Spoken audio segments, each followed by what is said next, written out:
a bastard will look away while his ancestral right is being stolen away from him. What we have today is that some elements from the north are doing everything to erode the southwest heritage. Is it not surprising that these people who have always come out to state that, well, Muslim rules are for Muslim alone, are now coming out with all force to ensure that even non-Muslims have to obey by their rules and laws. I saw in a paper now that they are planning to activate some rules. These are rules that is in Shariah inclined, that will, by extension, increase the out-of-school children just as we have it in the north. One reason why we have so much large numbers of out-of-school children in the north is because of the implementation of the Shariah. The Shariah is a policy that is anti-Western education. In the north, we do not have out of Arabic school students. Get that clear. We do not have children that are not attending elementary school. What we have in the north is what? Out of primary and secondary school children that are being taught with Western civilization curriculum. If you go to the north today, if you ask the children, those small children you see carrying bowls and plates, if you ask them to write Arabic, you will be surprised how fluent and how eloquent they will write and even read the Quran. So the agenda is not maybe you should go to the elementary school first before you go to the primary schools and then the basic secondary schools. The agenda is clearly take them away systematically. While away their time, waste their early years of their life in the Quranic schools, so that by the time they are 8 and 9, that they want to go for primary 1, because at that age the child has gotten to some level of maturity, and in fact at that age it might not show any interest to start learning ABC anymore. That is a systematic approach to ensure that people become uneducated. How effective this has been is what we all can see in the north, where we see large numbers of Hausa children. You will hardly see a Fulani child that is attending an elementary school that is not in the other side going to a primary school or secondary school. They are so wise that they brainwash the Hausa people. Go to the Quranic school. When you go to the Quranic school, these are the first steps that will guarantee your place in Al-Jannah, which is the heaven, when we translate it in English. They have used such lies. These are deceptions, tacit lies, that when your child attends the elementary school, he is learning the language of the God, because in heaven, the language that is going to be spoken is Arabic. And when you speak it, you automatically have a free pass. You know, they don't tell them that when you go to school to study science and technology, you have the capacity to build your own machines. You have the capacity to be able to build your own cars, your own guns. You'll be able to have the capacity to build your own, hospital accessories.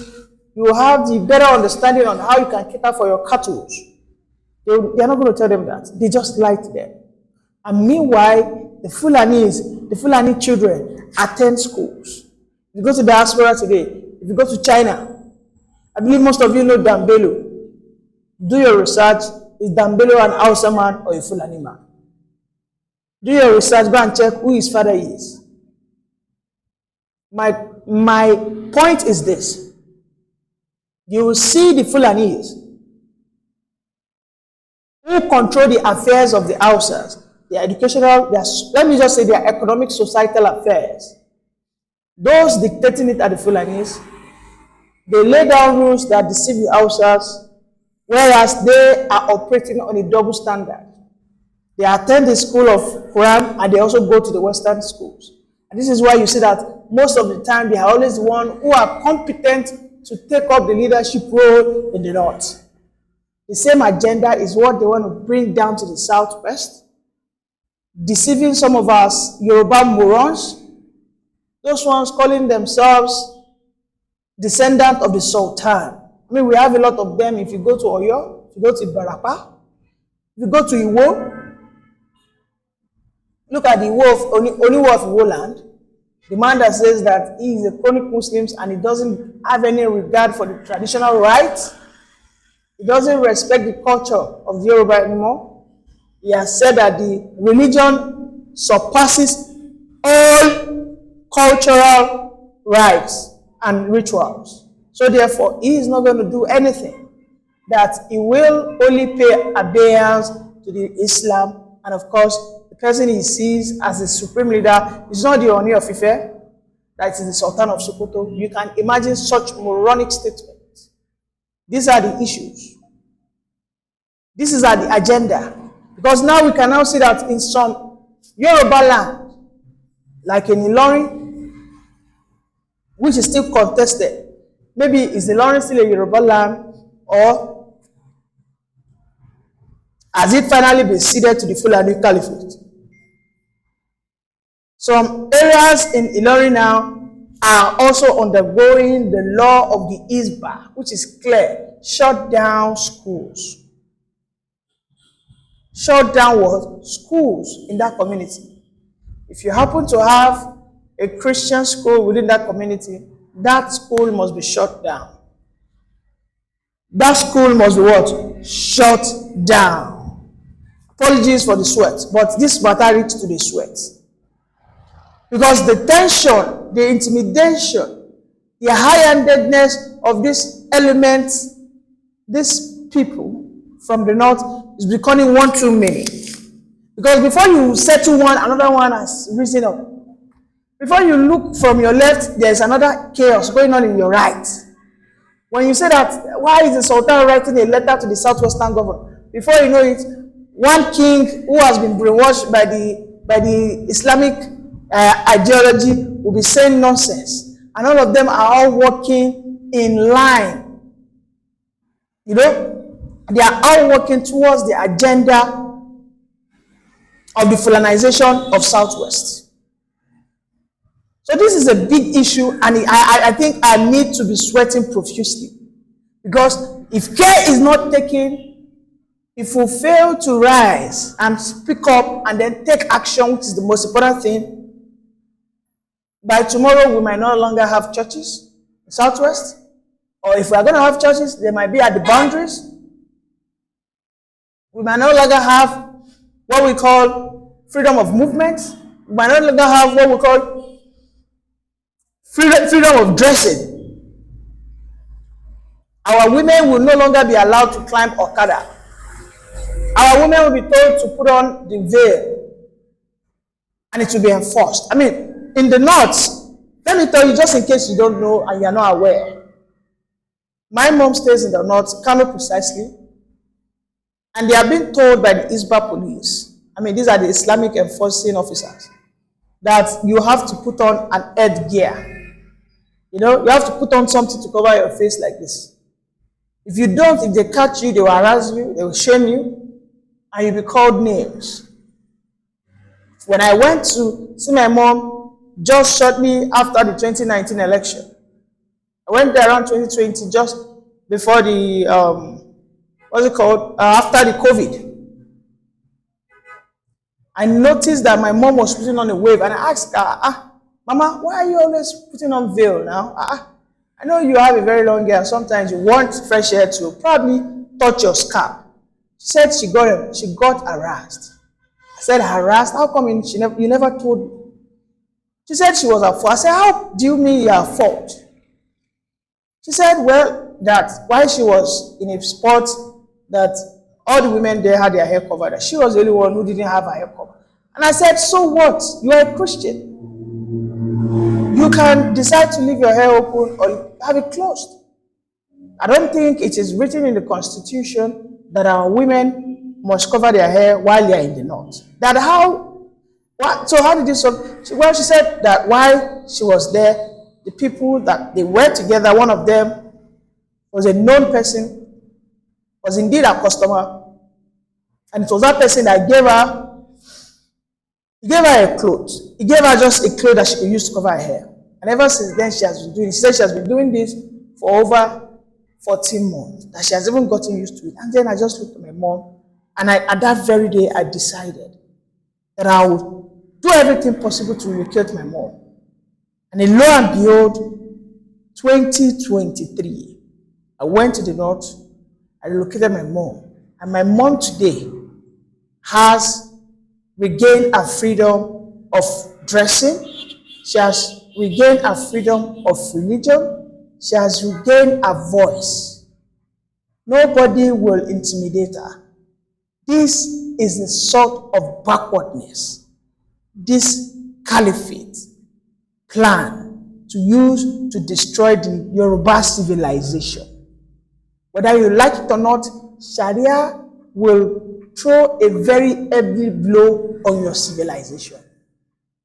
We know what United Kingdom is right now. They are facing serious backlash, serious retrogression, because about 15 municipals have about 15 Muslim mayors in England. Are you talking about the mayor of Coventry?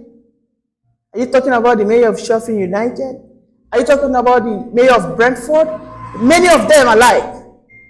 And these people are not just Muslims, okay? Because you will only be deceived if they tell you you have liberal Muslims. For as long as the liberal Muslims do not come out and call the excesses of the extremist Muslims, then you should know that it is all a what? A charade. It is a trap. A bait. They tell you, well, we are liberal Muslims. We don't fight. We are not against any sort of religion. It is just a deception from the pit of hell. Because indeed, there is no liberal Muslims. When I told my mom, let us go back to Lagos.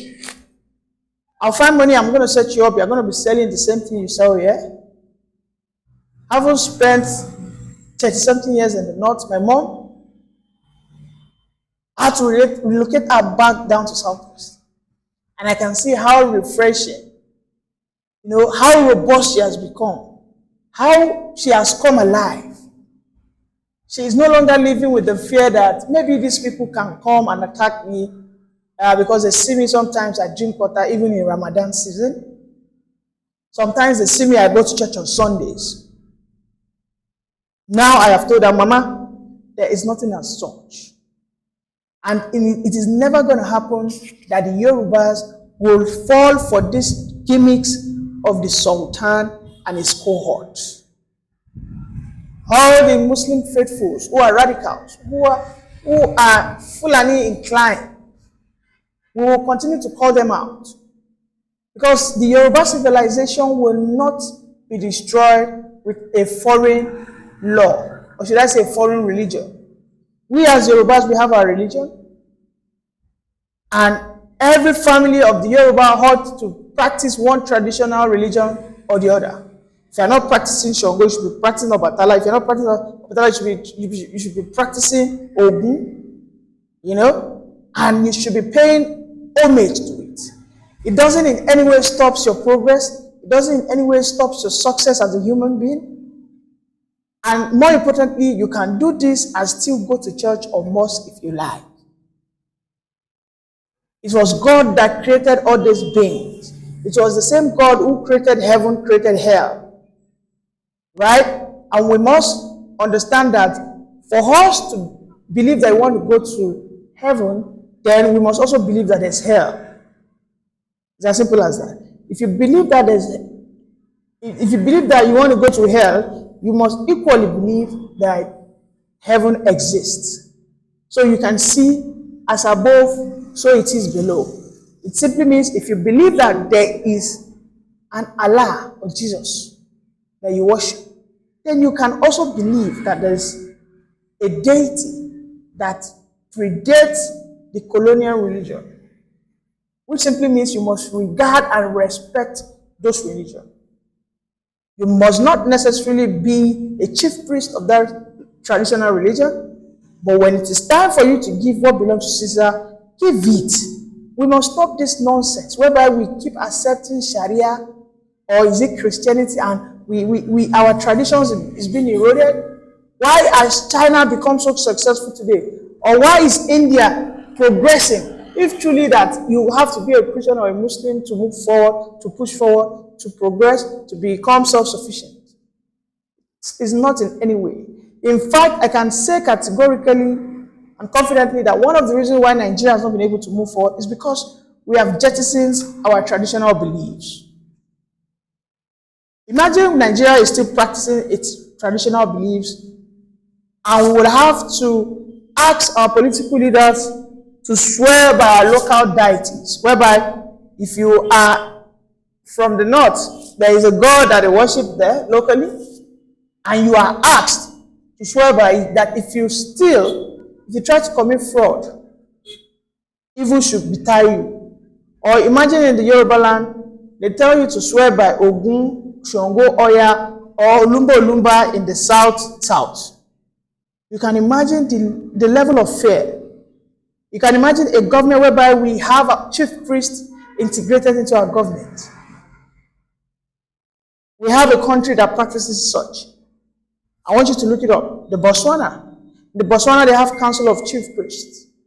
These are people who also ensure that anybody that will become their national leader will come there and take an oath that whatever he would do, yes, in Botswana, that he would do it for the interest of the Botswanians, that he will not betray them, he will not sell them short. And we can see how progressive Botswana is. Botswana happens to be the largest country, it has to be the second country with the largest deposit of diamonds. Botswana. Check it out. We can see how their cultural heritage has aided them even in governance. Imagine they are told the ability to go and swear with the god of Ata of Igala. What do you think could have befallen him today? With the serious criminal allegations around him.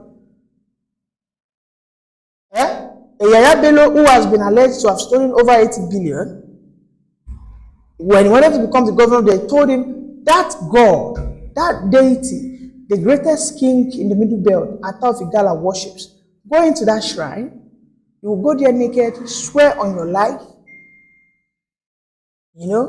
or in Yoruba land, we tell them that they will go to the conclave of the old chief priest in Yoruba land, which is at Oni of Ife.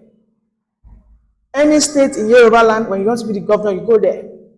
It shows that our cultural heritage will even bring more bond amongst ourselves. We are going to love ourselves first. We will see ourselves as Yoruba first before we start talking about Islam, religion divide, and this nonsense.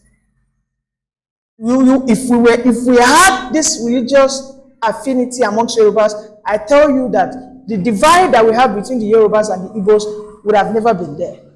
I tell you. Because just as you have Shongo, you have Amadioha. Just as you have Ogun, you have Ogun there. Just as you have the goddess of water, you have it there. Just as you have the Orumila, Ifa, we have it there. The Fulanis have seen all these things and they are so hell-bent that we must push this our agenda. Otherwise, these people will not be conquered. This is why they tell schools to shut down. And by that, when that becomes consistent, they start telling government that they do not want this school, this is the type of school they want. And before you know it, they start pushing for anti-Westernization, which is, of course, anti-civilization, because we cannot state out one thing the Islamic curriculum has done to develop or to move forward the global technology, spectrum. Nothing. It has always been the Western education. The Chinese people today, as progressive as they are, their educational foundation is on the Western education. But yet again, these people from the North will tell us that we should shut down our schools because we want to have a 30-day fasting. It doesn't matter if you're a Christian or a Muslim, you must obey. And failure to obey, there will be stringent consequences. Nigeria cannot exist as an entity provided these people continue with their high-handedness. If you're just joining, please kindly like, subscribe, and share. Bye for now.